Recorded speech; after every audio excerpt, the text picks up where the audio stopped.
Et c'est un grand plaisir d'être à nouveau dans des réunions qui ne sont pas par écran interposé, qui ne sont pas en Zoom, qui ne sont pas en Teams, qui ne sont pas en visioconférence.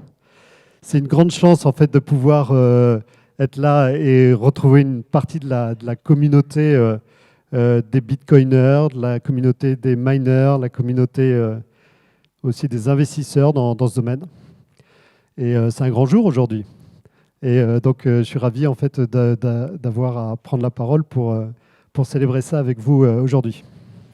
Donc, je suis Philippe Rodriguez, je suis le patron en fait d'une banque d'affaires qui s'appelle Avolta, qui agit beaucoup dans le domaine de la techno, mais aussi dans le domaine de blockchain. On a fait pas mal de deals dans ce domaine. C'est un sujet qu'on connaît depuis quelques années déjà. J'ai commencé en 2013, en 2014. On a fait notre premier deal blockchain en 2014 en étant la banque d'affaires de Paymium. Voilà, pour les anciens, ça rappelle des souvenirs. Et voilà, on a continué.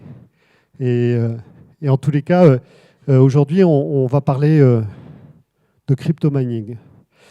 Mais je crois qu'on va surtout parler d'énergie. Parce que c'est véritablement le cœur, la matière première de ce mining, c'est véritablement l'énergie. Et Sébastien et Adrien, aujourd'hui, vont exposer leur projet à cette communauté d'investisseurs et expliquer à quel point l'énergie est la matière première de ce processus. Alors, on va demander à la technique de passer à la vidéo.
Super.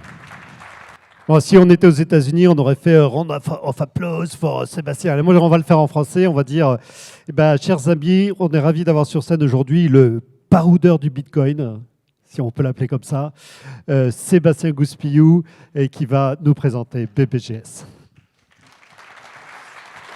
Merci. Merci Philippe.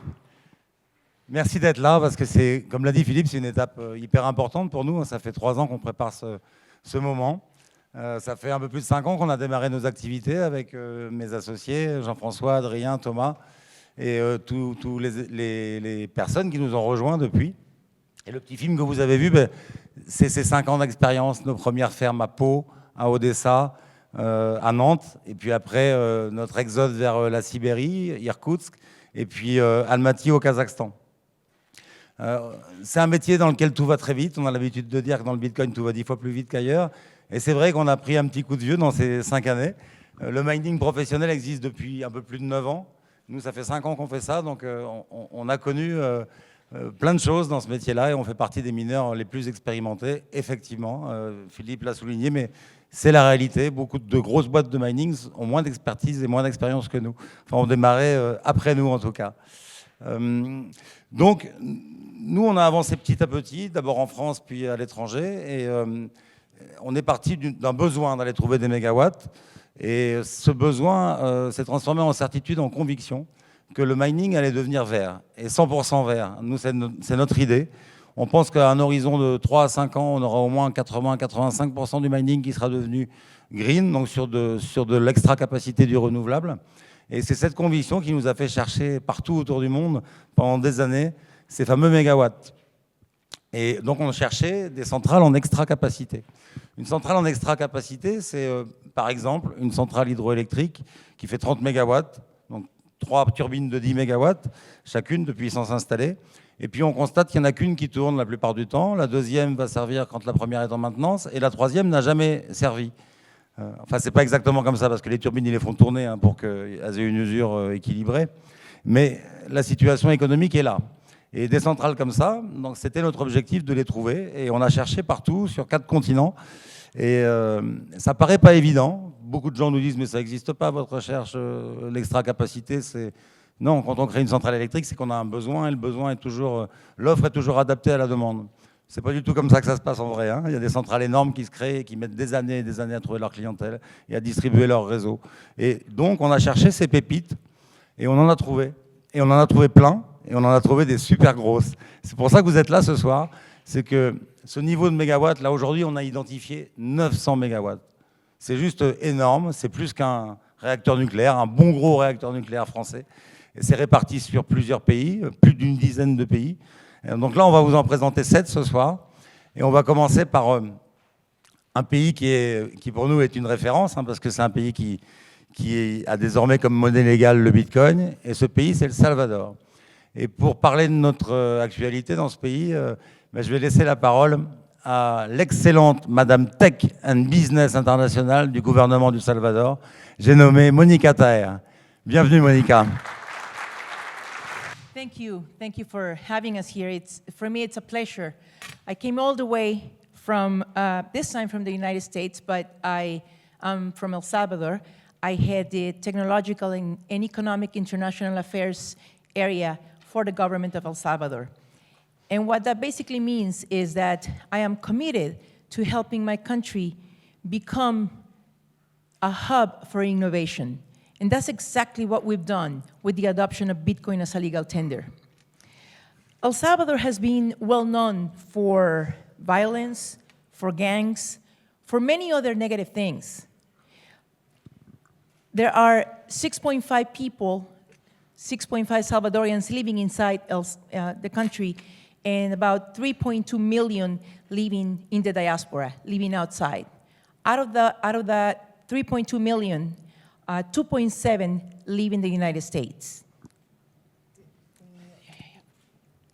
She talked a lot. I'm sorry. Désolée, je vais essayer de récapituler. I usually do, I'm sorry.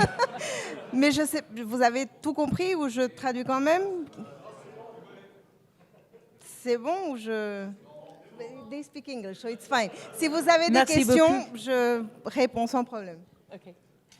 Out of that 3.2 million people living outside El Salvador, 2.7 happen to be in the United States, and the rest in Europe, in Latin America, all over the world. Migration was and is still a very harsh issue for El Salvador because of poverty, because of many social and economic issues. However, the adoption of Bitcoin as a legal tender after President Bukele announced that this was going to happen at the Bitcoin 2021 conference in Miami last year, exactly on June 5th, this has brought a lot of changes already for the country, and it hasn't even been a year. I'll give you a few examples.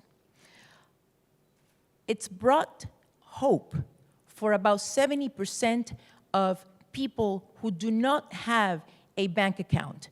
70% of the population in El Salvador happen to be unbanked. What does that mean in regards to them having access to using Bitcoin, not only for daily transactions, because now in El Salvador, you can go into a McDonald's, you can go into Starbucks, you can go into any store and buy a blouse, buy coffee, buy whatever you want with Bitcoin. But the most important thing is that it's giving them the opportunity to save, to learn how to invest, to have hope and to have a way of life that before wasn't possible. There are 1.2 million businesses, small businesses, merchants, who do not have access to loans from the banks because the banks need a lot of collateral. So they happen to go to people that can lend them money. Usually the interest rate is in the 3 digits, 125%. If they borrow $100, they have to pay $15 per day. So they either lose their small business and they're unable to pay the loan. But guess what El Salvador is going to be doing now? We're going to be giving this 1.2 million small businesses crypto loans. And that's going to be a game changer for all of these people, not only for the merchants, but also, then again, for the new generations. It's also put our country on the world stage. Now we know, or actually you know, that El Salvador is in Central America and not in South America. You also know that our traditional food is called pupusas. And you also know that President Bukele doesn't agree with the traditional banking system. And it's just the beginning, because we understand that Bitcoin has opened a world of opportunities for a lot of people, not just in El Salvador, but also for a lot of investors and a lot of people around the world who were seeking a framework, a legal protection, a legal framework that can help them succeed with any of the brilliant ideas, such as the one we're seeing tonight. It's also helped a lot of people that wanted to do or launch businesses in crypto.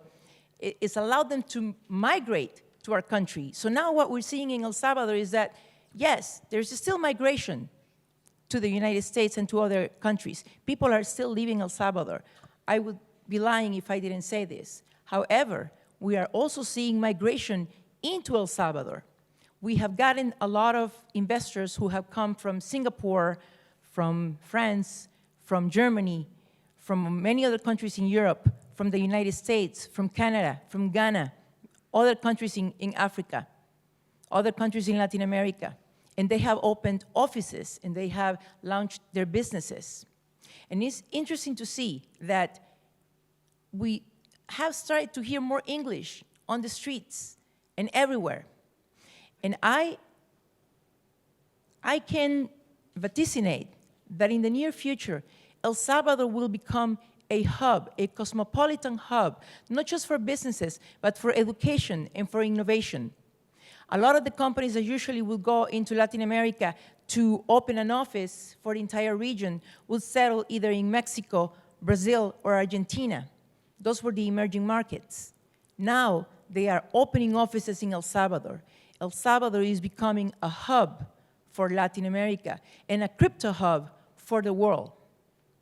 We also know that in order to stay on top of innovation, We need to keep up with technology. Technology is changing way too fast. And a way to do that is by educating our population about Bitcoin. A lot of companies have come just to educate Salvadorians on how to download a wallet, how to conduct transactions with Bitcoin, how to invest, how to save, how to send remittances, because remember, we have 3.2 Salvadorians living outside. So there are a lot of money, a lot of remittances. And now with our Chivo wallet, if I'm living here in France and I want to send money to my mother in El Salvador, I can send it through the government wallet, the Chivo wallet, with 0 fees. So besides staying on top of innovation via education, we also need to adopt new technologies, anything that is a breakthrough for the world, such as green mining. And we welcome Seb, his team, and Big Block Green Services to El Salvador, because we really think that this is going to be a company that is going to become a game changer, not just for El Salvador, but for the entire world. Welcome, and thank you for having us here tonight.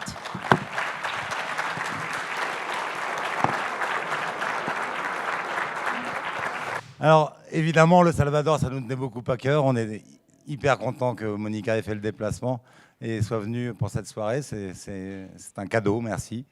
On a d'autres pays, et notamment là, je vais vous présenter maintenant. On part là, en Asie centrale, on part au Tadjikistan. Je remercie l'ambassade qui nous a envoyé son représentant ce soir, qui est parmi nous. Merci d'être là également.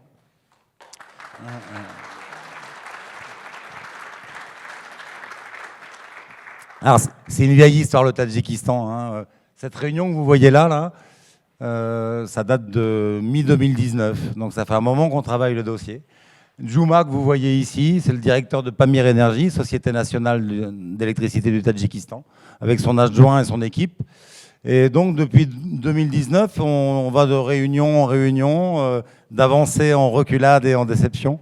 C'est pas facile de convaincre nos interlocuteurs que le mining, c'est bien et que le Bitcoin, c'est solide. Comme tous, pour peu qui connaissent un peu Bitcoin, ils en ont que des a priori négatifs, très souvent. Et donc, on a un gros travail de conviction à faire, d'explication. Et quand on a réussi à convaincre ces gens-là, c'est-à-dire les patrons de la société d'électricité, souvent, c'est assez facile avec les électriciens, hein. Ils comprennent la logique économique qu'on leur propose. Il faut convaincre les autorités de tutelle. Et là, en l'occurrence, vu que c'est une société nationale, c'est le ministère de l'Énergie qu'il faut convaincre. Et ça s'est fait petit à petit, on a réussi à convaincre, jusqu'au jour où le ministre de l'Énergie de l'époque nous a dit votre actif, là, c'est trop virtuel, ça peut tomber demain à zéro. Il y a un banquier français très connu qui a dit que ça pouvait tomber à zéro en 2025. Et donc, c'est pas solide. Et effectivement, quand nos interlocuteurs regardent le cours toutes les semaines, et que toutes les semaines, il a perdu encore, et que ça dure comme ça pendant presque 2 ans, notre argumentaire devient plus difficile à soutenir. Mais finalement, on y est arrivé. Le cours est remonté, hein, tout simplement, en 2020. Et donc là, ils sont revenus vers nous en disant vous aviez raison, on aurait dû le faire plus tôt. Et beaucoup nous disent ça aujourd'hui.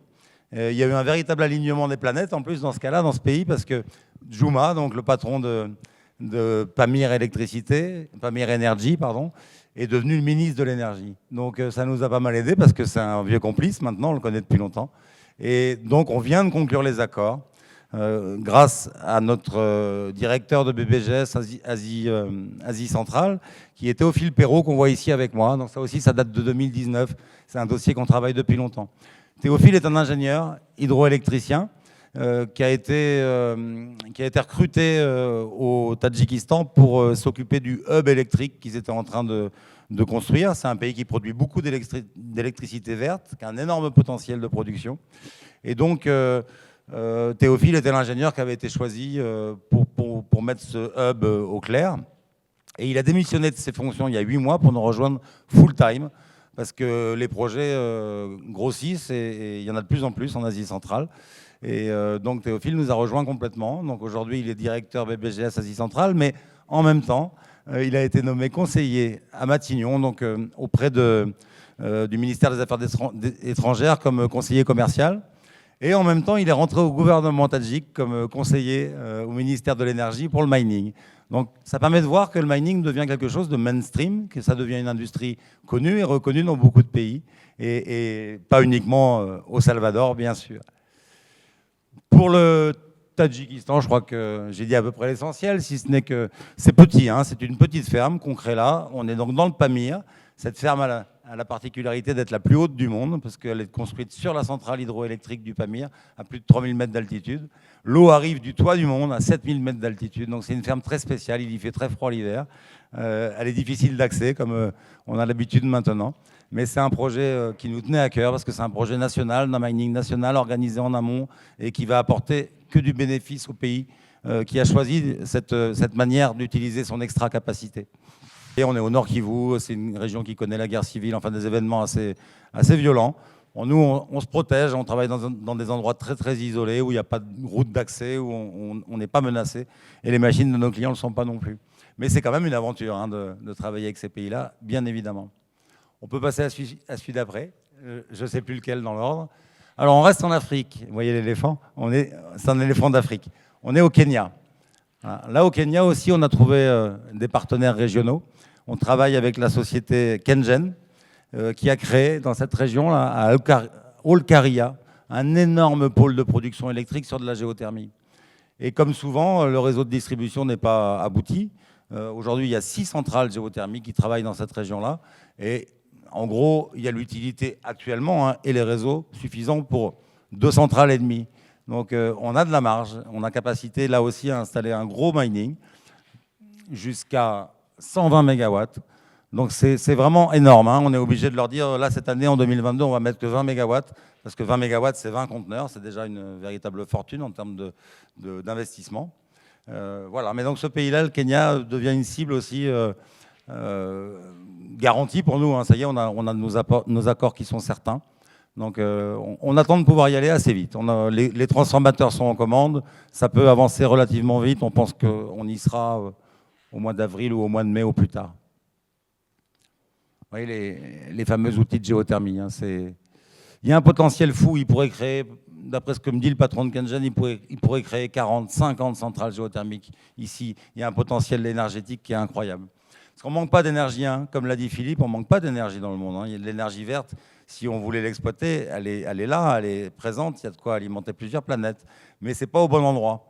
Et c'est souvent comme ça, hein. On a des capacités de produire de l'énergie à un endroit qui est totalement isolé et il n'y a pas de ville à proximité à alimenter. Donc ça ne sert à rien parce qu'on ne sait pas, comme l'a dit Philippe, on ne sait pas stocker l'électricité ou très mal à des gros niveaux.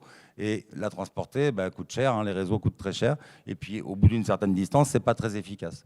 Mais je parlais il y a une quinzaine de jours avec un ingénieur dont le métier est de prospecter le monde entier pour aller chercher de la puissance géothermique. Et il me disait, c'est hyper frustrant comme métier parce que je trouve des sites incroyablement prometteurs. Et puis on sait qu'on ne fera rien parce que c'est des sites qui sont trop isolés des grands centres urbains. Voilà pour ce qui est de la géothermie du Kenya et de cet énorme potentiel électrique qui n'est pas suffisamment utilisé. On parle souvent de 100 mégawatts avec le patron de Kengen. Là. 100 mégawatts, c'est plus de 20 millions d'électricité par an qu'on va leur donner tous les ans. Quand je lui ai dit ce chiffre, il est tombé de sa chaise. Hein. C'est de l'argent qui leur fait défaut aujourd'hui. Ils ont beaucoup de mal à créer les réseaux parce qu'ils n'ont pas de fonds. Ils sont toujours en attente de subventions internationales, de l'ONU, de l'Union européenne, de privés aussi, souvent de fondations. Là, ils vont pouvoir se passer de ces dons du monde. Ils vont pouvoir être autonomes avec ces 20 millions supplémentaires qui leur tomberont en fin d'année. Enfin, qui leur tombera tous les mois d'ailleurs. Hein. L'avantage aussi du client mineur, c'est que le client mineur paye. Le client mineur est captif, il est sur les centrales. Donc c'est un très bon client. Hein. S'il ne paye pas, ses équipements lui sont confisqués tout simplement. Donc on a un bon client pour les électriciens. Ils commencent dans le monde entier à réaliser ça. On part à Saratov, en Russie. Et là, on part sur une technologie totalement différente. On ne travaille pas sur les surplus de renouvelables, géothermie ou hydroélectricité. On travaille sur le flare gas. Alors ceux qui me suivent régulièrement savent que j'en parle depuis un petit moment, parce que ce projet-là, aussi qui est mené par Théophile, hein, c'est lui qui a trouvé ce projet. Ça fait longtemps qu'on est dessus. Ça a nécessité un effort intellectuel important parce qu'on n'avait pas toutes les connaissances suffisantes pour ce type d'activité. Donc le flare gaz, c'est quoi? C'est les gaz de torchère. Et il y en a plein. Ça regorge sur 5 continents, les gaz de torchère, c'est l'exploitation pétrolière. On extrait du pétrole, on trouve des nappes de gaz et il faut évacuer ce gaz. Donc la solution la plus simple, très souvent, c'est juste de mettre une torchère et de brûler ce gaz. Si on regarde sur Wikipédia, on verra que les organisations écologistes dénoncent cette utilisation des torchères parce que si le gaz est brûlé, ça crée du CO2. OK. Mais ce gaz-là qui sort des puits pétroliers est extrêmement délétère. C'est un véritable poison. Hein. C'est à base de méthane pour l'essentiel, mais pas que. Et c'est mal brûlé dans les torchères. Si on regarde toujours sur Wikipédia, il vous parle de 96 à 98% d'efficacité de la combustion. Mais ça, c'est s'il n'y a pas de vent. Et c'est les chiffres qui sont donnés par les pétroliers. Hein. Ce n'est pas les chiffres constatés par des études indépendantes, ça n'existe pas. Par grand vent, il y a un moment, on le voit là sur la vidéo, par grand vent, les torchères, elles ne brûlent pas du tout 98% du gaz, elles brûlent 50% du gaz. Et il y a 50% de ce méthane et de ce gaz extrêmement polluant, très délétère, qui part dans l'atmosphère. Et c'est comme ça depuis des dizaines d'années, partout dans le monde. C'est la plus grosse pollution qui puisse exister. Hein. Le transport aérien à côté, c'est une petite blague. Et personne n'en parle parce qu'il n'y a pas trop de solutions. Économiquement, c'est souvent compliqué de traiter ce gaz pour en faire autre chose, même si beaucoup de pétroliers s'y mettent.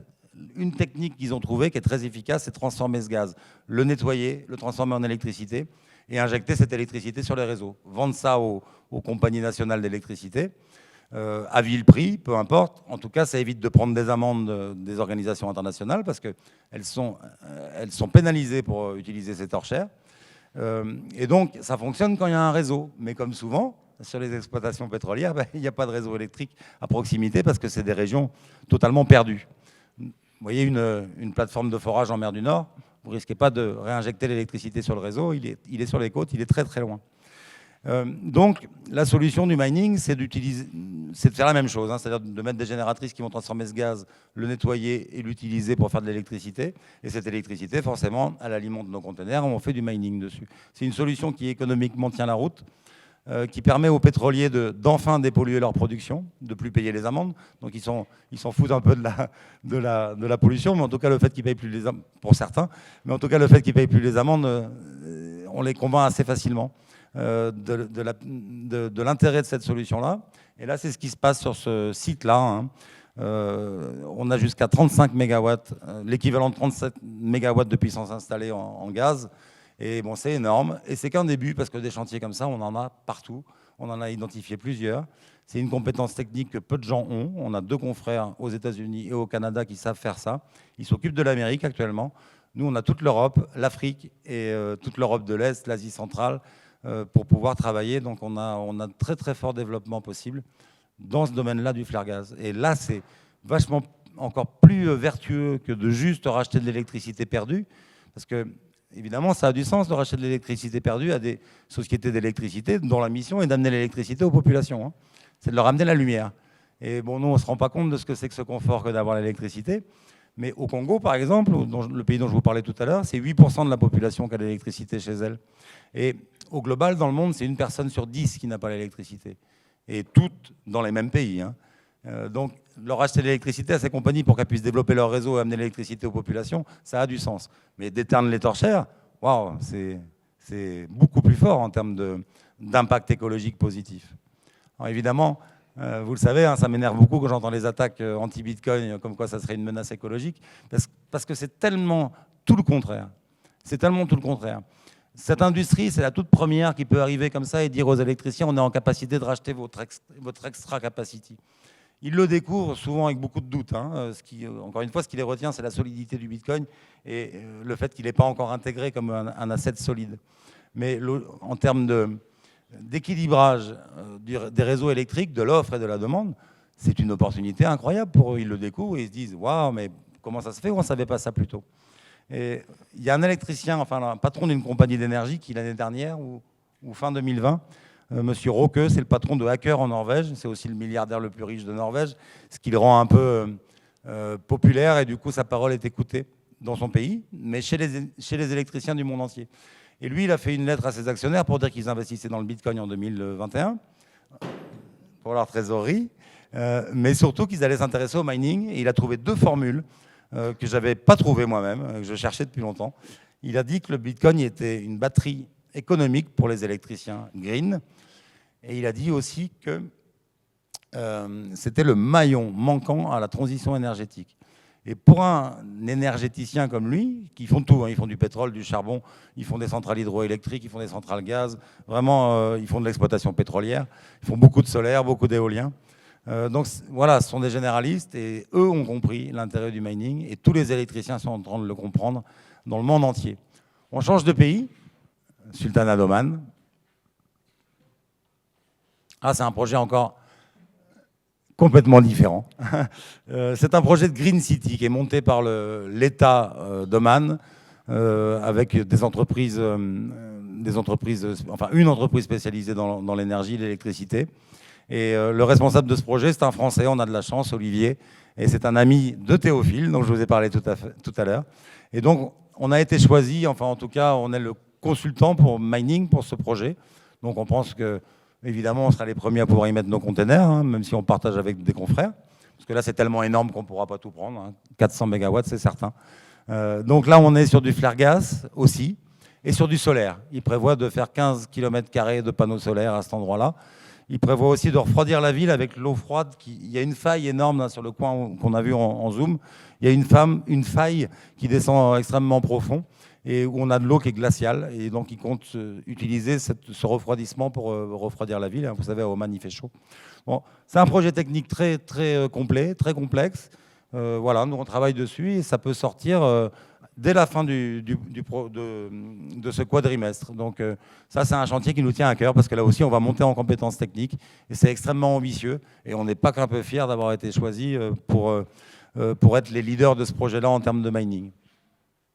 Ça va jusqu'à 400 mégawatts, hein, donc c'est vraiment énorme. Énorme, on a un demi-réacteur nucléaire, rien qu'ici à Oman, qui est disponible pour faire du mining. Alors là, on est au Kazakhstan.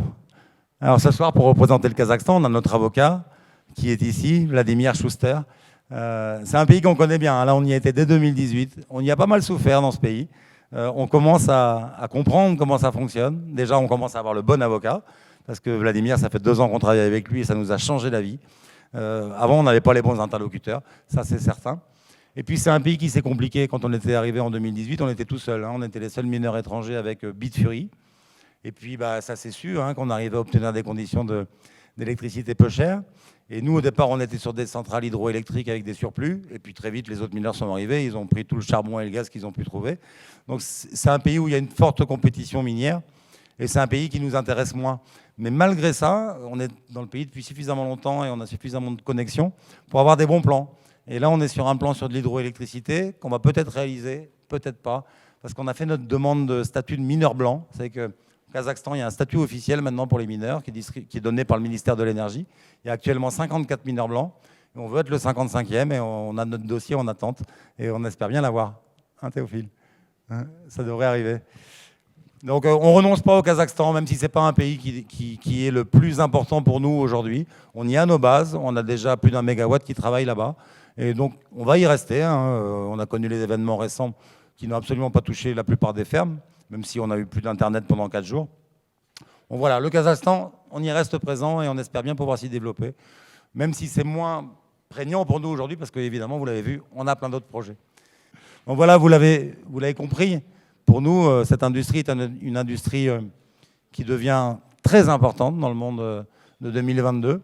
C'est une industrie qui est de plus en plus reconnue par les gouvernements comme quelque chose d'utile. Donc pour nous, c'est une industrie extrêmement vertueuse, une industrie propre.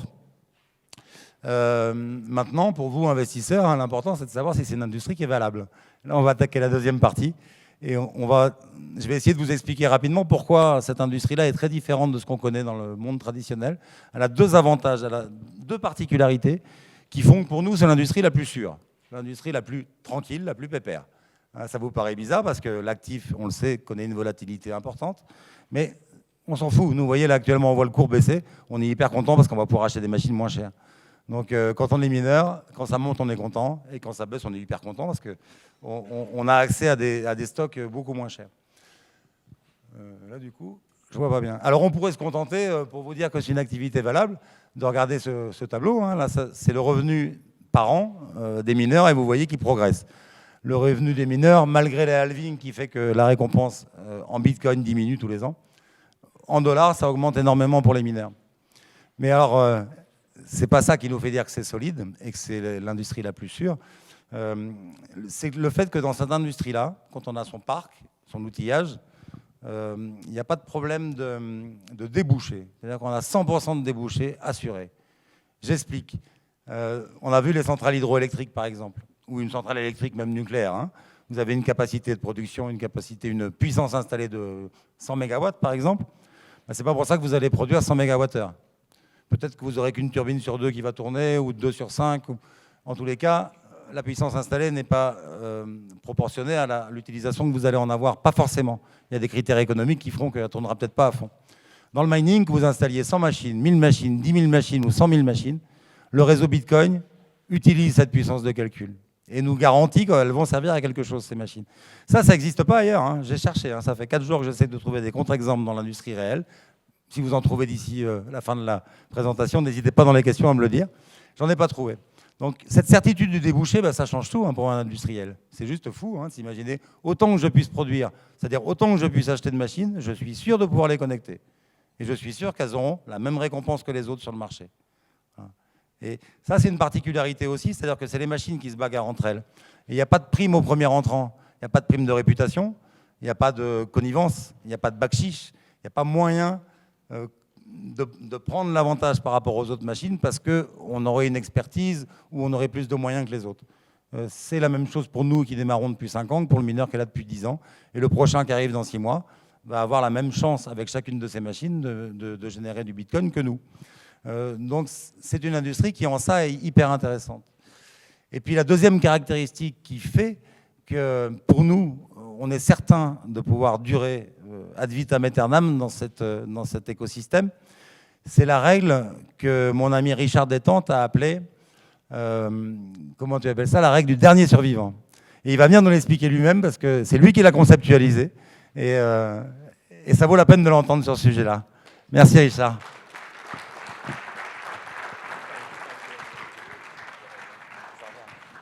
Bonsoir à tous. Donc pour ceux qui ne me connaissent pas, moi j'ai un média, plusieurs médias, Grand Angle, Echo et Grand Angle Crypto. Et c'est vrai qu'on discute beaucoup avec Sébastien depuis 6 mois, 1 an. Et ce qu'on a remarqué tous les deux, c'est que l'industrie du mining est particulière en elle-même. Tout à l'heure, je voyais sur la présentation de Philippe qu'on pouvait miner un Bitcoin à $20 000. Alors j'imagine que c'est une moyenne dans le temps, etc. Mais ce qu'il faut comprendre pour vraiment s'approprier le business model, c'est qu'il faut comprendre les dynamiques qui font qu'il y a des gagnants et des perdants dans le mining. Et pour ça, on a réalisé une vidéo justement avec des infographies qui vous expliquent pourquoi Sébastien est content quand ça monte et pourquoi il est content quand ça baisse. Parce qu'il a un positionnement très particulier avec BBGS qui fait que justement, il est parmi les derniers survivants. Et c'est ça justement qu'on vous présente dans cette vidéo. Et si vous avez des questions, on en parlera tout à l'heure.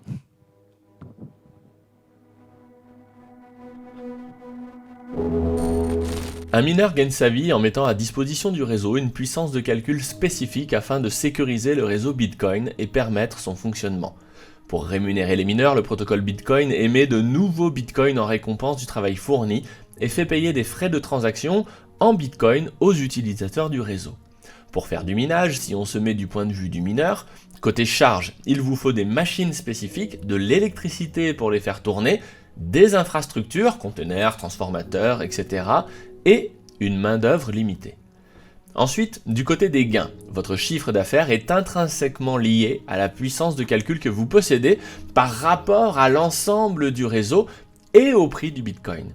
Si vous avez 1% de la puissance totale, ce qui est déjà beaucoup, vous recevrez 1% des bitcoins générés et des frais prélevés. Vos gains dépendent donc de votre puissance de calcul et du prix de revente des bitcoins. L'industrie du minage, c'est 900 bitcoins minés chaque jour aujourd'hui. À terme, BBGS prévoit d'en miner une 50aine et de devenir le premier mineur mondial sur les surplus énergétiques verts. Pour modéliser ce business, on peut classer les mineurs en fonction de leur structure de coût, plus elle est faible, plus la rentabilité est élevée, et en fonction de leur potentiel de développement. Plus il est élevé, plus le business du mineur peut monter en puissance à l'avenir. Lorsque le prix du Bitcoin monte, la récompense augmente donc pour chaque bloc, et cela attire de nouveaux mineurs. On voit alors apparaître des producteurs d'énergie qui commencent à acheter des machines pour miner sur leur propre surplus de production dont ils disposent gratuitement. Leur structure de coût est faible. Par contre, leur potentiel de développement dans le mining est faible également car ils n'ont pas vocation à se développer au-delà des capacités qu'ils ont en gestion. C'est ce que j'appelle le modèle du rentier. Ensuite, il y a des mineurs qui bénéficient de tarifs préférentiels de par leur activité industrielle traditionnelle qui commencent à miner sur leur surplus de puissance disponible. Par exemple, cela peut être une scierie ou une cimenterie qui n'utilise pas l'intégralité de son tarif jaune en France par exemple. La structure de coût est donc moyenne dans les 7 à 10 centimes de dollars et leur potentiel de développement est d'autant plus faible que leur activité de minage rentre en concurrence avec les besoins de la population. Souvent, les producteurs d'énergie font donc la chasse à ces activités pour les fermer. Ensuite, viennent les groupements de minage sur des surplus d'énergie fossile. Leur structure de coût est moyenne et elle a vocation à se dégrader en fonction des réglementations sur le carbone et de la hausse des prix des énergies fossiles que l'on attend. Leur potentiel de développement est potentiellement élevé, certes à court terme, mais très faible à long terme pour les mêmes raisons, la chasse aux énergies fossiles. Enfin, il y a tous les particuliers qui minent chez eux dans leur garage. Leur structure de coût est affreuse et leur potentiel de développement peut être élevé à court terme, mais très faible sur le long terme car les fournisseurs d'énergie leur font également la chasse. Enfin, il y a BBGS qui se veut être un mineur professionnel exclusivement sur les surplus d'énergie verte, inexploitables autrement qu'avec du mining. Comme ces surplus sont inexploitables pour d'autres usages, la structure de coût est très basse.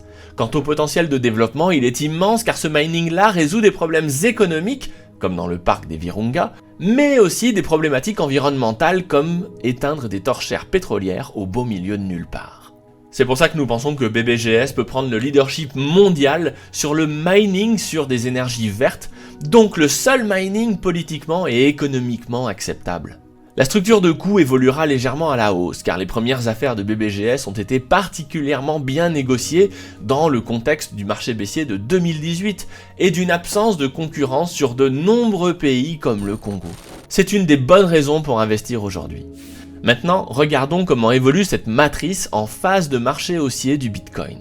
Dans ces phases de hausse, tout le monde pense être un génie puisqu'il y a toujours plus d'argent pour toujours plus de joueurs. Vous connaissez tous la magie des marchés haussiers, ces périodes où les nouveaux entrants supportent sans broncher des coûts de production de plus en plus élevés. Les nouveaux mineurs s'installent dans des endroits cosy, plus accessibles, où l'électricité est plus chère. Ils ne reculent pas devant l'achat de machines de mining à des prix exorbitants, car oui, les fabricants profitent de ces périodes de hausse pour adapter leur prix à la valeur de court terme du Bitcoin. Par exemple, un ASIC S19 coûte probablement dans les 800 $ à produire, mais il s'échange actuellement aux alentours de 10 000 $ car les fabricants prennent en compte la rentabilité à court terme du minage. Ces nouveaux mineurs acceptent également de payer des salaires plus élevés. Les structures de coûts des derniers entrants augmentent parallèlement avec le prix de Bitcoin car tout est facile quand le Bitcoin monte. Mais après l'été vient l'hiver du marché baissier. Là, c'est le phénomène inverse qui s'amorce. Les récompenses diminuent et ceux qui supportent les structures de coûts les plus élevées doivent éteindre leur machine en premier.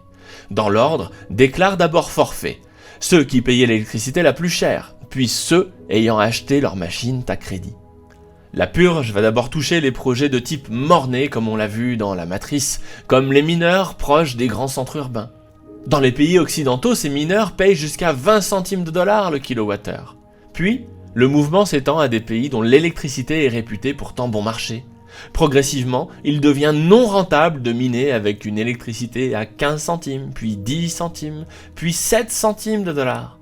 Ce sont les fausses bonnes idées qui sont progressivement éliminées. De son expérience du marché baissier de 2018, qu'il a vécu sur le terrain, Sébastien Gouspillou a conclu que seules les fermes de minage disposant d'un prix de l'électricité inférieur à 6 centimes de dollars pouvaient survivre aisément. Toujours selon ces informations, les concurrents de BBGS ne minent pas en dessous de 5 centimes du dollar sur un mix fossile renouvelable. Rappelez-vous que le business model du minage sur le fossile va être fortement élagué dans les années à venir par la réglementation et la hausse attendue des prix des énergies fossiles. À la fin de l'histoire, les seuls survivants à l'avenir et a fortiori en cas de marché baissier seront les mineurs de type rentier et de type pépite dont BBGS fait partie. Alors pourquoi investir dans Big Block Green Services aujourd'hui ? Parce qu'en moyenne, la société mine ses bitcoins à 4 centimes de dollars le kilowattheure. C'est incroyable et cela positionne BBGS haut dans le classement des derniers survivants, juste après les producteurs d'énergie qui n'ont pas de potentiel de développement élevé sur le mining, puisque ce sont des rentiers. Et si BBGS est profitable face à la hausse des prix des énergies fossiles, qu'il est favorablement exposé à la réglementation contre les émissions de carbone et qu'il est capable de prospérer pendant les marchés baissiers, je vous laisse imaginer ce qui se passe pendant les marchés haussiers. Eh oui, c'est le jackpot. Et ça, pour 3 raisons. Premièrement, les bitcoins de BBGS minés pendant le marché baissier voient leur valeur exploser. Parce qu'on le sait tous, les hausses de bitcoin sont exponentielles en marché haussier. Deuxièmement, la concurrence reste faible en sortie de marché. Le minage est une activité industrielle et il faut du temps à la concurrence pour revenir. Pendant tout ce temps, BBGS profite d'une position forte sur la part des récompenses gagnées. Il est le dernier à capter la valeur et le premier à s'enrichir. Ça, c'est le deuxième effet qui se coule. Enfin, dernière raison, BBGS investit constamment dans son parc de machines de mining. Grâce à son exposition internationale, elle profite de coûts d'achat très bas. Souvenez-vous, les fabricants de machines ajustent leur prix aux variations de Bitcoin. Les prix des ASIC sont aussi tirés vers le bas par la revente des machines des mineurs de type morné et fausses bonnes idées qui ont fait faillite car ils ont des coûts de structure trop élevés pour survivre au marché baissier. Pour toutes ces raisons, l'activité de mining offre un niveau de récompense disproportionné, jamais vu aux derniers survivants. Merci Richard, je la découvre, elle est super. C'est extrêmement convaincant. Non, je l'avais peut-être lu. Bon, en tout cas, elle était parfaite. J'espère qu'elle vous a plu. Richard pourra commenter à la fin. Il y a une séance questions-réponses. Si vous avez des questions spécifiques pour lui, évidemment, il ne faudra pas hésiter à les lui poser. Alors, vous voyez cette vision d'une industrie solide et une industrie importante aujourd'hui. Ben, on n'est pas les seuls à l'avoir, hein. La semaine dernière, il y a Intel qui a annoncé qu'ils allaient se lancer dans la fabrication de puces ASIC. Donc on n'est pas les seuls rêveurs à se dire que cette industrie-là a du sens, hein. Aujourd'hui, il y a d'énormes industriels qui rejoignent le mining, pas nous en particulier. On peut voir par exemple qu'aux États-Unis, aux États-Unis et au Canada, en Amérique du Nord, il y a 6 compagnies minières qui sont cotées en bourse. Et c'est pas des petites cotations, hein. Bitfarms est à 800 millions de dollars. Et le plus gros d'entre eux est à plus de 3 milliards de dollars. Je crois que c'est Riot Mining. Donc ils sont 6. Hein. Je peux vous les citer. Mara, Riot Blockchain, Hive, Hut 8 et Bitfarms. Voilà, 803 millions de dollars chacun. Ben, on a de meilleurs prix d'électricité que tous ces gars-là.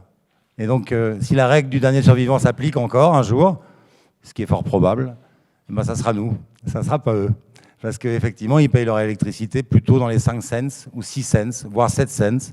Pour le Canada, c'est le cas. Et puis les coûts de structure au Canada sont hyper importants, hein, parce que le gouvernement a imposé un nombre de salariés par mégawatt qui est un peu trop important. Et puis les salaires au Canada, évidemment, ne sont pas les mêmes que ceux du Kazakhstan ou du Congo. Donc oui, cette règle, elle existe, cette règle du dernier survivant, et on fait tout depuis 2018 pour être celui-là, parce qu'en 2018, on ne faisait pas partie des derniers survivants. Nos usines en France, on a dû les fermer parce qu'on n'était plus rentable à cause du bear market. Donc on a appris de cette erreur et on ne la fera plus. Ça, c'est certain.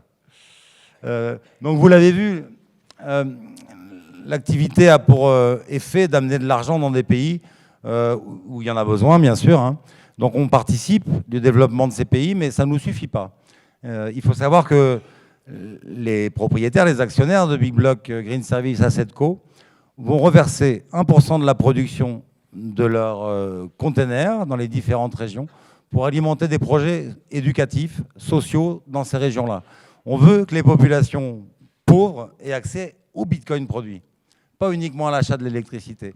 Et pour 100 mégawatts, hein, je ne vous ai pas donné les chiffres, mais 100 mégawatts, si on fait le calcul aujourd'hui, là c'est 6200 Bitcoins produits à l'année. Donc si on leur en donne 1%, ça fait plus de 60 bitcoins. Donc je vous laisse faire le calcul, mais avec un Bitcoin à 100 000 $, c'est plus facile. Et on a bon espoir que d'ici la fin de l'année, ce soit ce niveau-là de valorisation. Bref, on a plusieurs projets. Alors, on a déjà commencé à en identifier certains et à s'engager sur certains. Alors, donc on arrive au bout, hein, vous l'avez compris, le mining change la donne de la carte électrique mondiale. C'est vraiment une opportunité incroyable pour les électriciens. Ils la découvrent, cette opportunité. Ils commencent à la faire leur. Et c'est pour ça qu'on a de plus en plus de demandes. Il n'y a pas une semaine maintenant qui se passe sans qu'on ait un contact avec un électricien d'un pays ou d'un ministère de l'énergie d'un pays qui nous contacte et qui nous dit ça y est, on est prêt, on a compris, on voudrait que vous veniez nous expliquer tout ça. Donc j'ai tout dit sur la conclusion. On a envie que vous veniez participer avec nous à cette aventure parce que c'est une sacrée aventure, hein, c'est la grosse aventure industrielle de ce siècle, à mon sens. Et on a beaucoup de choses à partager avec vous. On fait de très beaux rapports très régulièrement, tous les mois de notre activité.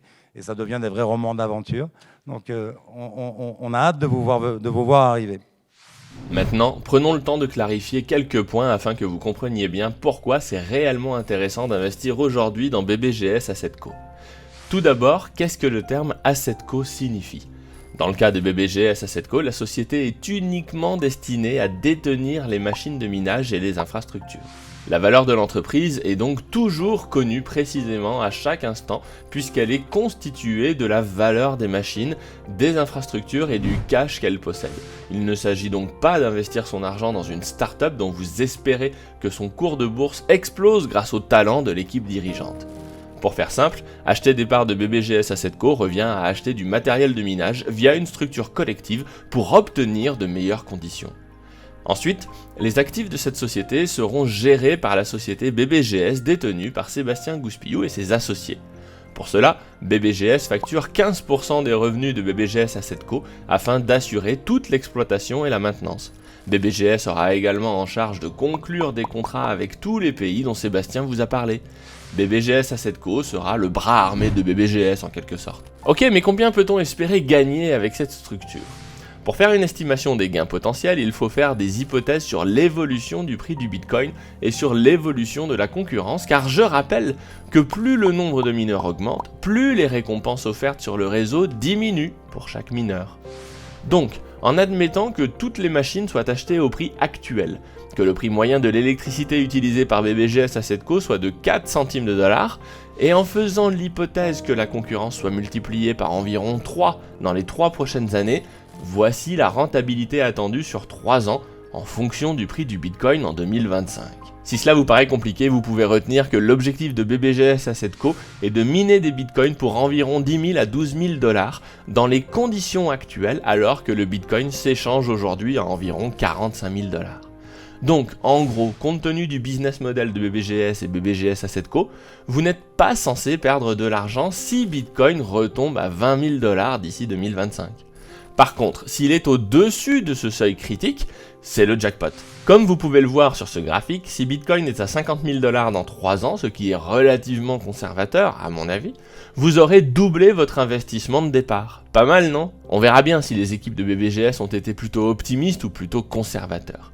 Mais voilà 2 façons de se représenter le retour sur investissement de BBGS Asset Co. Enfin, dernier point important, pourquoi prendre des parts maintenant plutôt que d'attendre pour rentrer plus tard ? Comme vous l'avez compris, les futurs entrants dans la structure bénéficieront des mêmes conditions puisque la valeur de la société est toujours comptablement connue. Maintenant, il est quand même à notre avis avantageux de saisir l'opportunité lors de cette première levée de fonds et cela pour 2 raisons principales.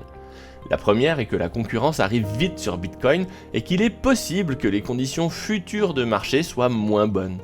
Comme vous le voyez sur ce graphique, la concurrence sur le minage augmente structurellement sur le réseau Bitcoin. Le seul gros trou dans cette progression en 2021 s'est produit à l'occasion de ce que l'on a appelé le China Ban, qui a obligé une grosse part du mining chinois qui représentait plus de 60% de la puissance mondiale du réseau à aller se relocaliser ailleurs.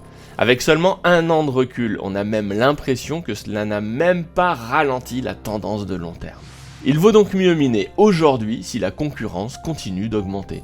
Ensuite, deuxième raison, les investisseurs qui investissent aujourd'hui bénéficieront de meilleures conditions pour pouvoir cash out, c'est-à-dire retirer leur investissement.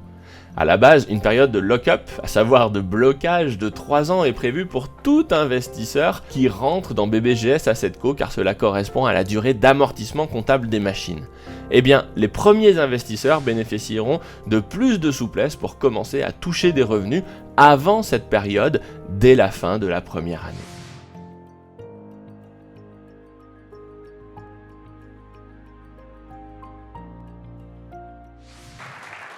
Merci, mais évidemment tout ça n'aurait pas été possible avec que moi, hein, parce que moi je suis un homme du marketing et du management, mais tout ça, l'électricité, la technique, les mégawatts, le mining, les machines, c'est pas mon truc. Et donc évidemment je vais demander à mes associés de venir, Adrien, Jean-François, Thomas, les 3 ingénieurs de l'entreprise.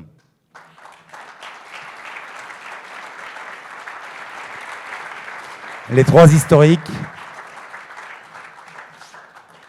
Vous voulez parler? Tu veux parler?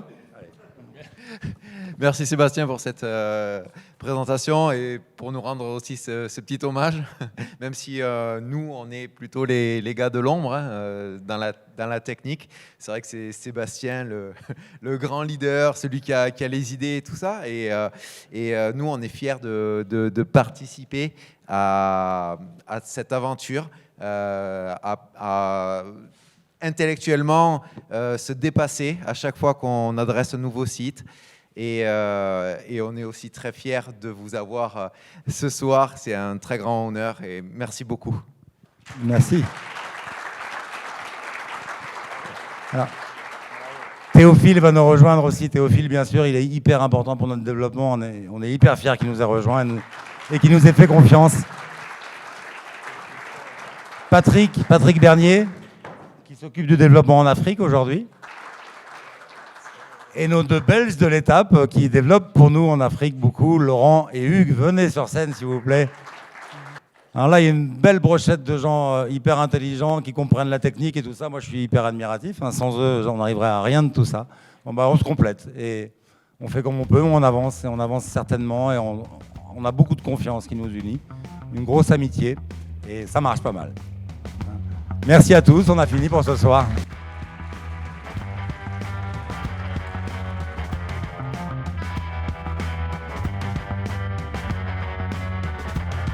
Allô, allô. Philippe va me rejoindre pour les questions-réponses. On est à votre disposition, on les attend. Est-ce que quelqu'un a des questions dans la salle?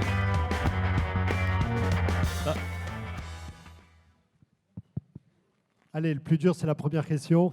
Ah ben voilà, Oui, c'est Yorick qui s'y colle. bonsoir. Top. C'est Yorick de Montbine. Merci de te lever, Yorick. J'ai une petite question très simple sur la Russie. Mais peut-être d'abord un petit mot aussi pour féliciter l'équipe parce que c'est une série de magnifiques projets. Moi, je suis vraiment très épaté par tout ce que j'ai vu. Le minage a mauvaise réputation. Le minage de Bitcoin a encore mauvaise réputation. On dit toujours que le Bitcoin utilise trop d'énergie. Moi, j'espère qu'il va en utiliser de plus en plus parce que ça voudra dire que mes Bitcoins seront plus sécurisés. Et donc, quand je vois vos projets, je suis ravi. Et en plus, évidemment, c'est de l'énergie qui n'est volée à personne. Et c'est de l'énergie qui est de plus en plus verte. Et donc, ces projets ont tout pour être enthousiasmants. Alors, cela dit, il y a quand même, ce sont des pays compliqués. Et ma question porte sur l'un d'eux qui défraye la chronique en ce moment, qui est la Russie. On a des échos un peu contradictoires de ce que veulent les autorités russes en matière de crypto. Récemment, je crois que c'est la Banque centrale qui a dit que les cryptos c'était très vilain. Au début de la semaine. Et ensuite, Poutine et peut-être le ministre de l'économie a dit mais si les cryptos c'est bien, il faut s'y intéresser. Alors les Russes sont quand même très doués pour entretenir l'ambiguïté, pour en jouer. Ils le prouvent régulièrement. Comment vous interprétez ces messages contradictoires? Comment vous gérez cette ambiguïté? Comment vous voyez la situation en Russie? Bon, on ne se laisse pas impressionner par le fun, hein, on a l'habitude. Là, en l'occurrence, quand la nouvelle russe est tombée, parce que la semaine dernière, c'était la Russie va interdire le mining en Sibérie. C'est ça la nouvelle. Et Philippe m'a envoyé l'article. Et j'ai répondu à Philippe immédiatement. Je lui ai dit, tant que Poutine sera président, il sera vivant dans ce pays avec de l'influence, le mining ne sera pas interdit. Pour nous, c'est une évidence. Hein.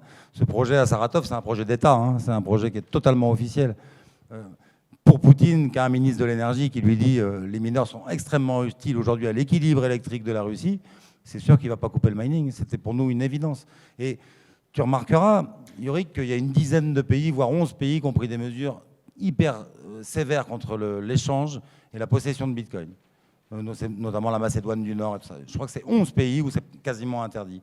Il n'y a pas un seul pays qui a interdit le mining. Si, le Kosovo, il y a 15 jours, et ils n'ont pas eu tort de l'interdire, parce que le Kosovo ne produit pas d'électricité, ou très peu. Ils achètent de l'électricité à l'étranger, et essentiellement sur du charbon. Donc que le président du Kosovo ait dit « stop les mineurs », c'était cohérent. Mais à part ça, dans le monde, même les pays qui ont dit Bitcoin, c'est très très très sale, parce qu'ils se sont laissés guider par leur banque centrale, mais ils continuent à miner, ils se laissent la possibilité de miner. Même la Chine, qui nous a fait un gros show, on bannit le mining, continue à miner. On estime qu'il y a entre 15 et 20% des mineurs chinois qui sont restés dans le pays, qui minent toujours, parce que ça a tellement de sens. On l'a vu l'année dernière, il y a des dizaines de centrales hydroélectriques qui sont retrouvées à la limite du dépôt de bilan, en cessation de paiement et tout ça, parce qu'on leur avait enlevé cette clientèle du mineur. Et eux, ils ne voulaient pas qu'on leur enlève, parce qu'ils en avaient vraiment besoin, ils sont sur des extra-capacités. Donc il y a une discussion qui se fait actuellement en Chine, et le mining va y revenir. On n'a pas perdu ce concurrent, il est toujours là, il reviendra fort. Voilà pour le... Mais en tout cas, on ne se laisse jamais impressionner par les nouvelles comme ça qui sont mauvaises, parce qu'on ne connaît que ça depuis 2016, et on a l'habitude de les filtrer maintenant et de voir que souvent c'est juste un effet de manche des journalistes. Il y a un article du Monde là, qui dit que l'énorme coupure kazakh qui entraîne une coupure électrique dans toute la région est peut-être due au mining de Bitcoin. Quand on lit l'article, il n'y a pas une ligne qui justifie ce titre, mais c'est dans le titre. Voilà. Donc nous, ça nous passe au-dessus maintenant et on continue à avancer. Mais merci pour ta question, Yorick. Oui, bonjour. Bonsoir. Moi, j'avais 3 questions différentes. Tout d'abord, est-ce qu'il y a des opportunités de développement en Europe, à part, hormis la vision politique de la chose, qui va sans doute vous mettre des bâtons dans les roues, mais est-ce que techniquement et économiquement, il y a des opportunités en Europe ? Alors, est-ce qu'à terme, le développement des réseaux, donc j'entends bien que maintenant, il y a énormément d'opportunités dans les pays en voie de développement, mais est-ce qu'à terme, ça va rester le cas ?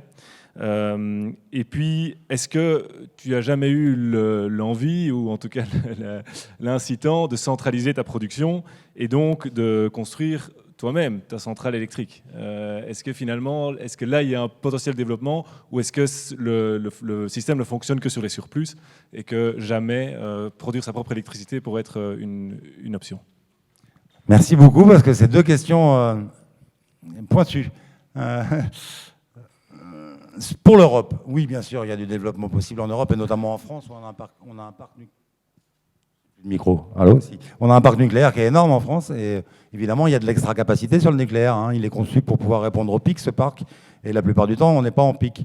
Donc, ça fait longtemps que j'essaie de convaincre le gouvernement français qu'on doit essayer le mining en France sur les centrales nucléaires, ça aurait beaucoup de sens. Il y a un électricien dans la salle qui tient à rester discret, mais il travaille pour un très gros groupe français d'électricité. Voilà, lui, ça l'intéresse beaucoup. Son équipe travaille sur du mining. Ils ont des sites d'exploitation ailleurs qu'en France, bien sûr. Et on est en train d'essayer de réaliser un POC, c'est-à-dire mettre un conteneur sur une centrale hydroélectrique qu'ils ont. Ça reste secret parce que, comme ça a été dit, il y a des bâtons dans les roues pour ces gens-là qui ont des initiatives comme celle-là en France et en Europe en général. Mais on a d'autres projets, notamment avec un électricien allemand actuellement qui lui aussi veut lancer des POC. On a vraiment des demandes de partout. On a une grosse demande en Espagne. Il y a John ici ce soir qui est un mineur basque avec qui on travaille depuis longtemps, qui est un ami, qui lui vient d'installer des conteneurs en immersion cooling sur un énorme parc solaire au sud de l'Espagne. Donc il y a des projets en Europe et ça va venir, oui, bien sûr. Et donc fabriquer nous-mêmes des centrales pour miner, pour moi, c'est une aberration, quoi. Et souvent, on nous propose ça. Pourquoi vous n'achetez pas une centrale existante là ? Je dis, si elle est à vendre et qu'on ne fait plus que du minage là-dessus, ça n'a pas de sens. Il y a tellement d'extra-capacités, il y a tellement de compagnies d'électricité à aller aider dans le monde que d'acheter une centrale pour miner nous, non. Pour moi, c'est pas cohérent, ça n'a pas de sens. Mais ça se fera certainement par d'autres. Merci. J'ai bien répondu à ta question ? Merci.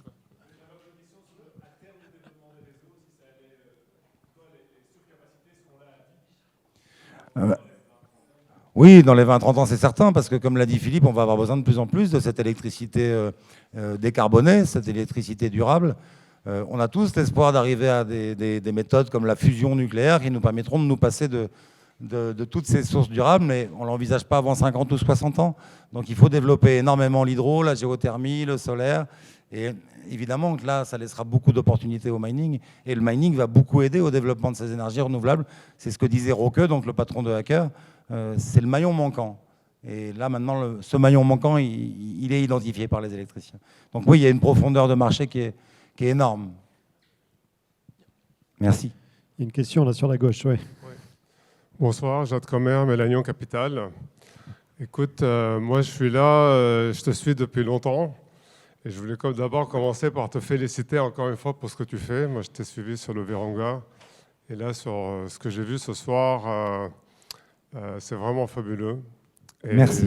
Et du coup, je pense qu'on partage tous ce sentiment. Et je me propose d'organiser un comité pour te donner la Légion d'honneur. J'ai regardé, il faut 50 signatures. Si tout le monde ce soir se joint, on peut y arriver et il le mérite vraiment. Maintenant, merci. Maintenant, ceci dit, j'ai quand même une question business. Donc, en fait, la question, c'est en diversifiant les risques, est-ce qu'on ne les augmente pas? C'est-à-dire, est-ce qu'on n'est pas plus sûr qu'il va y avoir un pays où il va y avoir un problème? Et du coup, techniquement, ça va augmenter tes coûts de kilowatt par rapport à d'autres producteurs. Je ne sais pas si c'est clair. Ben, je ne suis pas sûr, pardon. Ben, en fait, quand tu vas sur 10 pays risqués, ouais, tu as plus de chances qu'il y en ait un qui pète que si tu en es sur un. Et du coup, en diversifiant, quelque part, tu es sûr que tu augmentes ton risque qu'il y en a un qui où il va y avoir un incident ou des problèmes, quels qu'ils soient. Et du coup, ça fait que ton prix ajusté du risque augmente. Pigé. C'est comme pour les...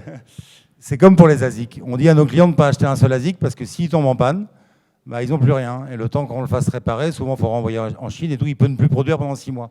Donc on explique depuis longtemps aux clients que ça devient un sport de riche, il faut beaucoup d'ASIC pour diluer ce risque de panne, ce risque mécanique. Là, c'est un peu la même chose avec les différents sites. D'abord, on n'est pas que sur des sites dans des pays sensibles, parce qu'on est accueilli de manière extrêmement officielle dans les 3 premiers pays que j'ai cités. À Oman, on est dans une sécurité totale. Hein. Oman, c'est l'équivalent, c'est sûr, comme la Suisse par chez nous. Hein. Donc là aussi, on est protégé dans la mesure où on est accueilli par l'État. Et sur les autres pays, oui, il y a du danger, on en a conscience. Mais jusqu'à maintenant, on ne s'est jamais fait voler de machines dans ces pays-là. On s'est sécurisé. C'est des pays qu'il faut connaître. Alors nous, on n'est pas des spécialistes de l'Afrique, mais nos partenaires le sont. C'est des gens qui sont là depuis très longtemps. Laurent, il a vu son père créer son entreprise, donc il était tout petit qu'il connaissait déjà l'Afrique. Voilà, on se protège comme ça, mais effectivement, la question est pertinente. Il ne faut pas que des pays extrêmement dangereux, sinon on est sûr d'en perdre un tous les ans, quoi. Et ça serait trop dangereux. C'est pour ça qu'il faut mixer. Est-ce que je peux dire un mot sur la diversification ? Richard veut dire un mot sur la diversification. Alors justement, moi là j'interviens en tant que financier investisseur parce que je suis totalement en conflit d'intérêts puisque je vais investir chez Sébastien.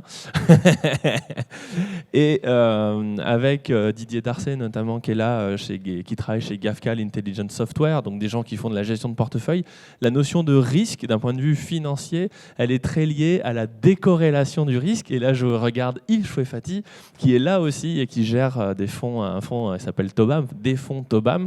Et en réalité, plus vous avez de risques décorrélés les uns des autres, et plus vous êtes solide, d'autant plus que les rendements sont assez indécents, parce qu'on est sur une stratégie du dernier survivant. Donc si je dis n'importe quoi, vous avez 15% de rendement, vous avez 10 silos business qui sont décorrélés les uns des autres.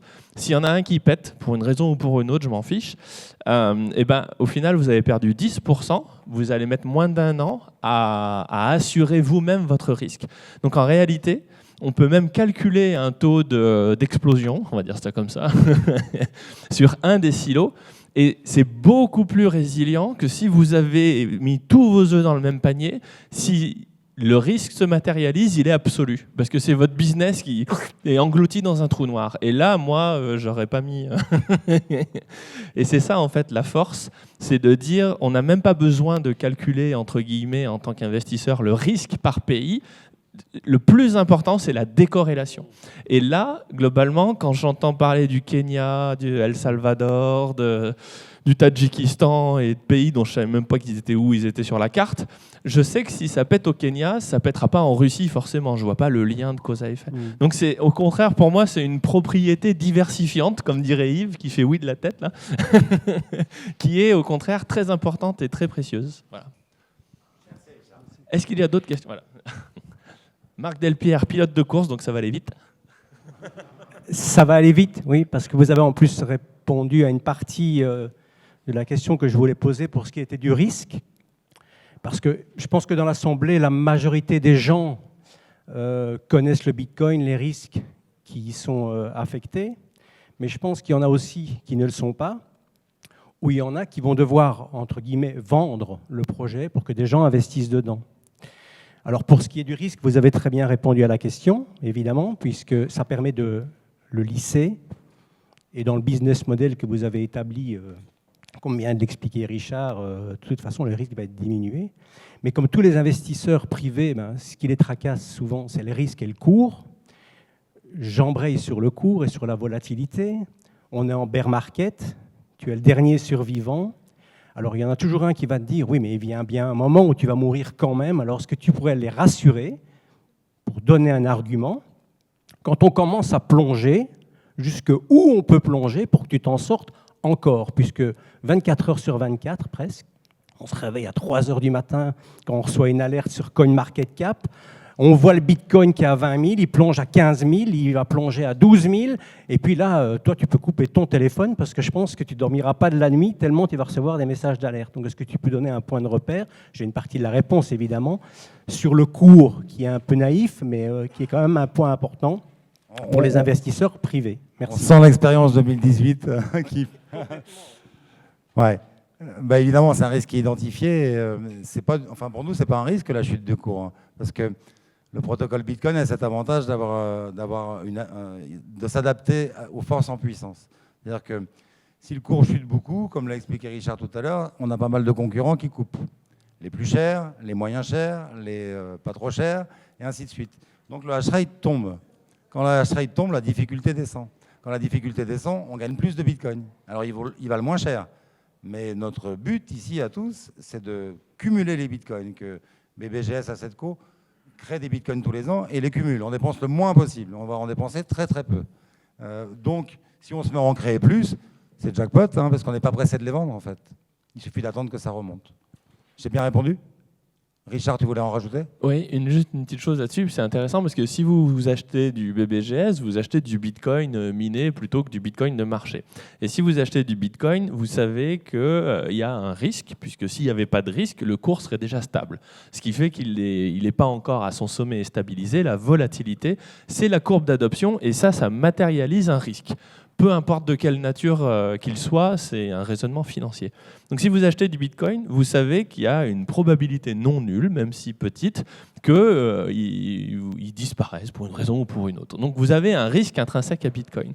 Ce qui est intéressant avec Sébastien, enfin BBGS, je ne suis pas tout seul, à chaque fois je dis Sébastien, mais ils sont nombreux, c'est que là, vous avez du Bitcoin moins cher et du Bitcoin à meilleur industriel, du Bitcoin de gros. Et au final, lui ne partira pas avant Bitcoin. Voilà. Si BBGS meurt, ça veut dire que Bitcoin a une drôle de tête. Parce qu'il sera le dernier dans les derniers mineurs. Et comme il y a 200 millions d'utilisateurs dans la crypto aujourd'hui, pour que BBGS ou des mineurs à 4 centimes disparaissent, il faudrait vraiment que ce soit très très très mal en point. Donc en fait, on peut dire que le risque est le même sur BBGS existentiel que sur Bitcoin. Et après, chacun appréciera la capacité de Bitcoin à survivre. Bravo. J'ai vu que Alex Stachenko voulait poser une question. Ah. Ça risque d'être pointu. Ah, et puis il s'exprime très bien en plus, Alex. Salut. Je vais me joindre aux félicitations. Franchement, c'est top ce que vous faites. Je pense qu'on gagnerait même au-delà de ça, le médiatiser plus. On le dit, on a tous un problème sur l'image de ce genre de choses en France. Pas qu'en France d'ailleurs, mais en France particulièrement. On est dans un temps que tout le monde connaît, qui est un temps politique important. Et donc je pense que ça peut être un des leviers à très court terme de médiatisation de parler même du nombre d'emplois qu'on crée, de la valeur qu'on apporte. Donc vraiment bravo pour tout ce que tu présentes là, tout ce que vous présentez là, parce que comme disait Richard, vous êtes beaucoup, parce que c'est vraiment top. J'ai quand même une question. C'est une question plus d'ordre d'appréciation. Entre les coûts d'avant-vente, les coûts de négociation, les coûts de mise en place sur un pays, de démarchage, d'achat des machines, de contact à la centrale, etc. Combien de temps tu mets en moyenne, ou tu penses mettre en moyenne pour rentabiliser un site à prix de Bitcoin constant, disons, je sais pas, 30 000 aujourd'hui? Les coûts d'infrastructure, en fait, sont presque insignifiants par rapport au coût du hardware, par rapport au coût des ASIC. Mais vraiment, hein, c'est de l'ordre toute l'infrastructure, c'est de l'ordre de à peine entre 8 et 10%. Actuellement, hein, ça peut être beaucoup plus. En 2018, c'était beaucoup plus. Quand on voulait installer des S9 qui ne valaient pas très cher, on avait des conteneurs qui valaient aussi cher qu'aujourd'hui. Donc aujourd'hui, un conteneur, je dis n'importe quoi, à 100 000 $, si l'intégralité du hardware que tu mets dedans vaut 5 millions de $, c'est une goutte d'eau. Mais quand ça valait 100 000 $ et que les machines que tu mettais dedans valaient 150 000 $, c'était très important. Donc non, aujourd'hui, les infras, franchement, le câble a énormément augmenté, les transfos ont énormément augmenté, il y a des allongements des délais qui sont dingues, ça nous pose des vrais problèmes. Le transport aérien a explosé en prix, le transport maritime aussi. Bon, ça fait maintenant 18 mois, 2 ans qu'on est confronté à ça, donc on connaît ces problématiques-là, on les gère. Mais pour le reste, non. En revanche, je reviens sur la communication. C'est aussi pour ça qu'on a fait cette soirée, parce que tu le sais, hein, ça fait des années que je réagis, parce que moi je sais ces chantiers-là, je les vois depuis des années. Je ne peux pas les dire, parce qu'on est obligé de garder un minimum de secret pour ne pas se faire piquer les projets, essentiellement. Hein. Donc nous, ça nous fait bouillir, évidemment, à chaque fois qu'on entend parler de catastrophes écologiques ou de trucs comme ça.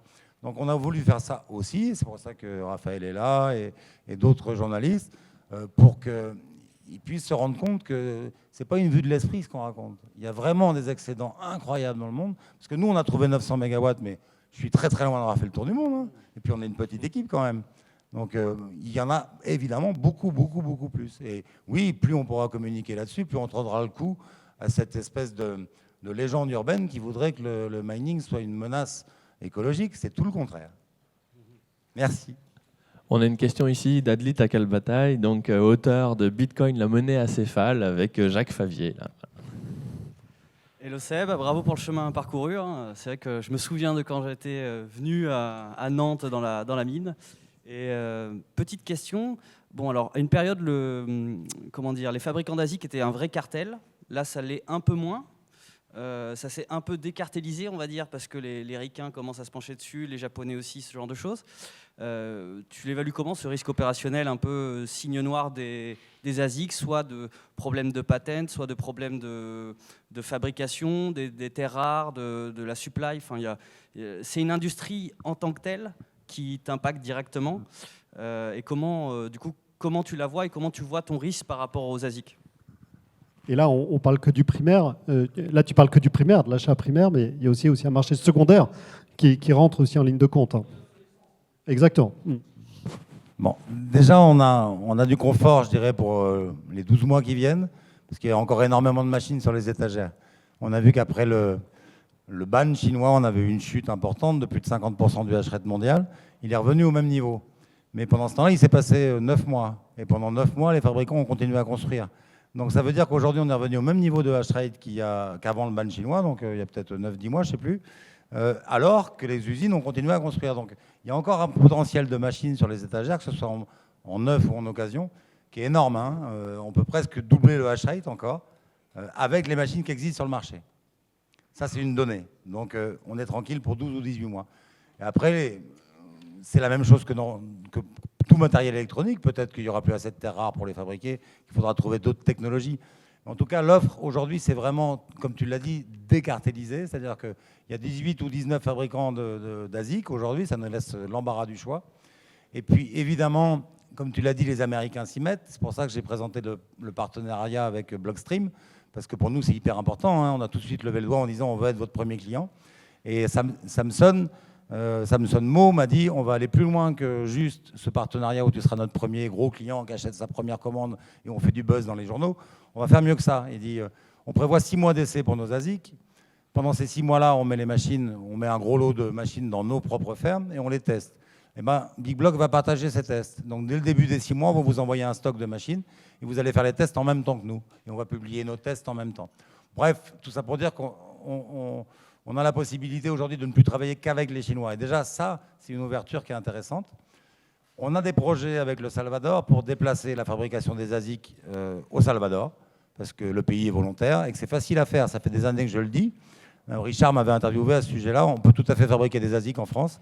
Bon, apparemment, la France ne veut pas de notre industrie, donc on va la créer ailleurs. Mais ça, on peut le faire. Est-ce que j'ai bien répondu à ta question, Adli? Okay. Ouais, ce qu'ils font déjà beaucoup. Hein. Alors moins justement depuis les restrictions minières en Chine, beaucoup moins. C'est-à-dire que les premiers qui ont été contraints de dégager, c'est Bitmain. Hein. Bitmain n'expédie plus de machines de Chine. En gros, tout son business, ils l'ont délocalisé à Hong Kong. Voilà. Et tu aurais pu citer aussi le projet de Jack Dorsey, le bloc, bon, dont la roadmap est à venir néanmoins. Et Intel.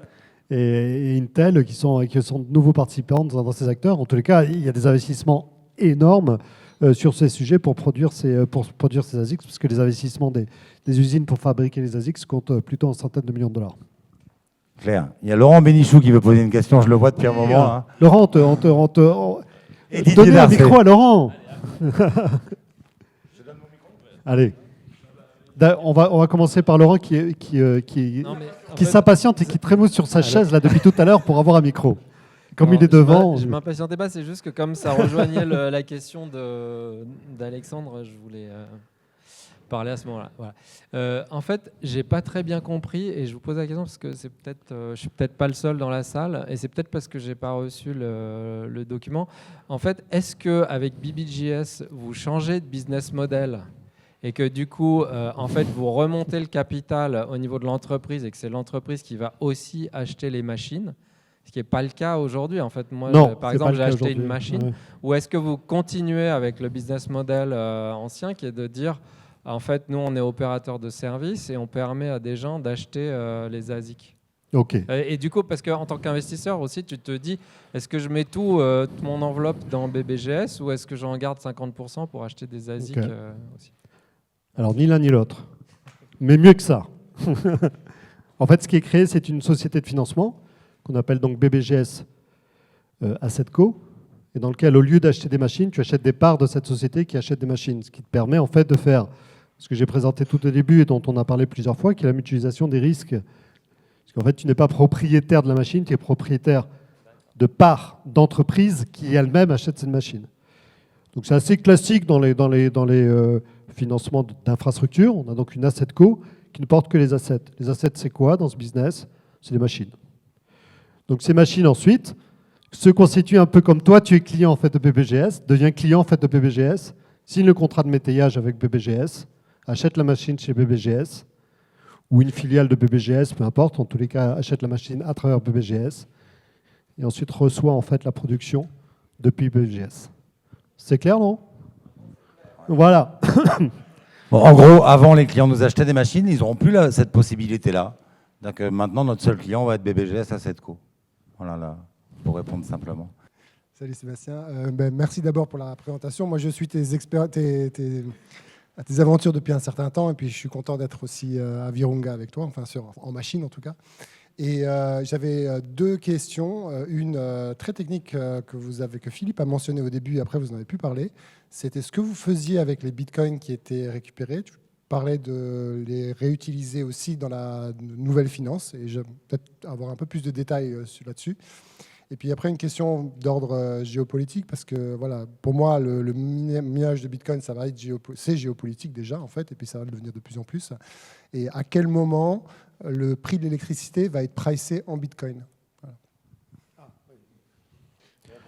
Oui, le principe est simple. En fait, la trésorerie qui est en bitcoin à l'intérieur peut éventuellement, en fonction de ce que décideront les actionnaires, pouvoir être placée pour pouvoir, comme fait toute entreprise, de placer cette trésorerie pour pouvoir la faire fructifier.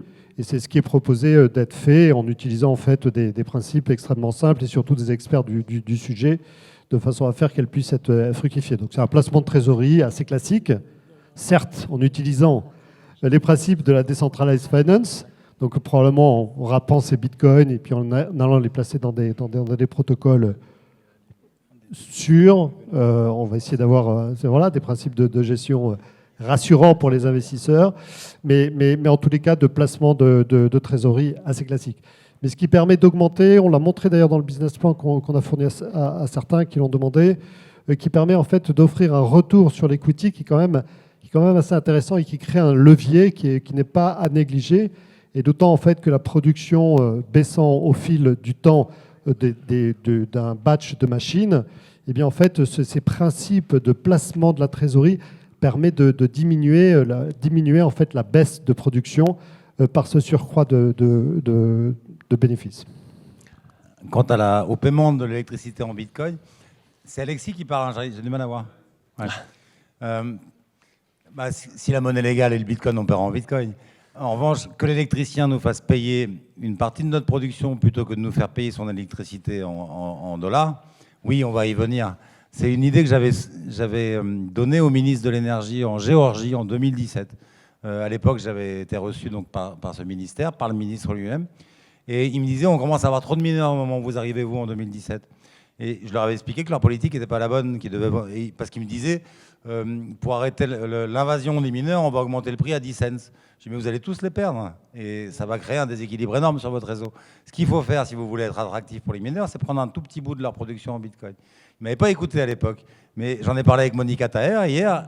Eux, au Salvador, c'est une idée qui commence à faire son chemin. Donc je pense que oui, très rapidement, dans 5 ans, dans 10 ans, on paiera notre électricité sur une partie de notre production, je pense. On prend 2 dernières questions parce qu'après, il y a un planning. Et je voudrais répondre à une question qui n'a pas été posée. C'est assez original. Mais ça va dans le sens de ce que tu disais à l'instant.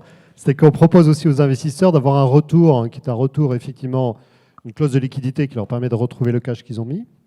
On leur permet en fait d'avoir ce retour également au Bitcoin. Hein. Donc pourquoi ? Parce que dans le schéma initial, lorsque vous achetez des machines chez BBGS, vous envoyez des euros, vous avez votre machine et vous recevez des Bitcoins. Dans le schéma où vous achetez des titres, vous achetez avec des euros des titres. Et lorsque on vous rachète ces titres, vous avez des euros. Là, on va mettre en place une clause de liquidité grâce à des avocats de Kramer-Levin que je vois au fond de la salle, qui est une clause en fait, qui vous permet également d'avoir la possibilité de retrouver en fait, plutôt du Bitcoin à la hauteur de ce qui a été produit pour le pourcentage de votre investissement. Une dernière question, Joss Takinset. Merci. Bonsoir Seb. Salut. On voit très rarement le biogaz utilisé dans le mix énergétique des mineurs. Donc, quelle est la raison ? Et deuxième question, est-ce que vous comptez valoriser la chaleur émise par les mineurs pour chauffer des bâtiments ou pour un autre usage ? Alors pour ce qui est du biogaz, c'est une très bonne question. C'est proportionné à cette offre-là en fait, de biogaz. C'est une production d'énergie qui est toute petite dans le monde aujourd'hui. Mais alors, c'est peut-être un scoop pour toi, mais on mine déjà sur du biogaz parce qu'on a créé une petite ferme sur une usine de méthanisation agricole chez nous dans le 44. Avec un de mes copains agriculteurs là, qui a fait partie de l'aventure dès 2017. Donc ça fonctionne très bien. Hein. C'est très simple, il produit de la bonne électricité. Au Salvador, par exemple, il y a de la production de biogaz. Donc là, on va miner sur du biogaz au Salvador, c'est certain. C'est peut-être 3% de l'énergie produite au Salvador, ou 4%, je crois. Donc ça ne sera jamais que 3 ou 4% de notre mining dans ce pays-là. Mais voilà, c'est cette proportion-là. Et la deuxième question, c'était